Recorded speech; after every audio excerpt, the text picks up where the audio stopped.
Police তার যে কর্মকাণ্ড সেটা কিন্তু দিন দিন জনসাধারণের বিপক্ষে যাচ্ছে। অভয়ার আন্দোলনের যে শিক্ষা, অন্যায়কে অন্যায় বলে সিদ্ধারা সামনে রেখে লড়াই করা, সেই লড়াই আমরা এগিয়ে নেব। 1 বছর পরে টাকার মানেটা কি? এই ঘটনাকে কেন্দ্র করে প্রায় 10 মাস 11 মাস আগের ঘটনা, সেটাকে কেন্দ্র করে আজকে টাকার প্রয়োজন কি ছিল? যদি পুলিশের দিক থেকে মনে হতো যে হ্যাঁ কিছু ঘটনা ঘটেছে বা অনভিপ্রেত কিছু হয়েছে, তাহলে তখনই তারা অ্যাকশন নিতে পারতো। আমরা তো সবার সামনে প্রকাশ্য জায়গাতেই ছিলাম, আমরা তো কোথাও আত্মগোপন করেছিলাম এরকম নয়। তাহলে যে গণতান্ত্রিক পদক্ষেপ নেওয়া প্রয়োজন ছিল সেই পদক্ষেপ আমরা দেখতে পেলাম না। তাহলে তার বিরুদ্ধে যে স্বৈরাচারী পদক্ষেপ আমরা দেখতে পাচ্ছি, আমরা আবার পরিষ্কার মনে করিয়ে দিতে চাই যে এই প্রতিহিংসামূলক প্রয়াণ দিয়ে আন্দোলনকে আটকানো, অভয়ার ন্যায় বিচার আটকানো কখনোই সম্ভব না। তাহলে সেই জায়গা থেকে আমরা মনে করি এই ঘটনাকে কেন্দ্র করে যে প্রতিবাদ থাকা উচিত গণতান্ত্রিক পদ্ধতিতে, সেই পদক্ষেপ আমরা নিয়ে আমরা এগিয়ে যাব এবং যা সহযোগিতা পুলিশের সাথে করা উচিত সেই জায়গাও আমরা রেখেছি। কিন্তু পাশাপাশি আমরা মনে করি এই পদক্ষেপ রাজ্য সরকারের দিক থেকে একটা স্বৈরাচারী পদক্ষেপ, এর প্রতিবাদ হওয়া উচিত।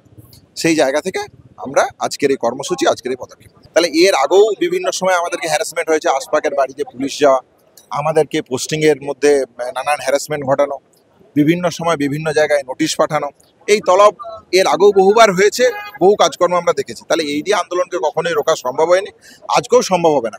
তাহলে সেই জায়গা থেকে আমরা মনে করি যে অভয়ার আন্দোলনের যে শিক্ষা, অন্যায়কে অন্যায় বলে সিদ্ধারা সামনে রেখে লড়াই করা, সেই লড়াই আমরা এগিয়ে নেব। আজকের দিক থেকে যেটা পদক্ষেপ, যে বিক্ষোভ কর্মসূচি আমরা এখানে রাখলাম, এর পাশাপাশি পুলিশ যাদেরকে ডেকেছিল তারা থানাতে গিয়েছে জানতে যে হঠাৎ 10 মাস বা 11 মাস পর আপনাদের এই ঘটনার কি মনে হলো, কি কারণ, সেই কারণ জানতে আমরা গিয়েছিলাম।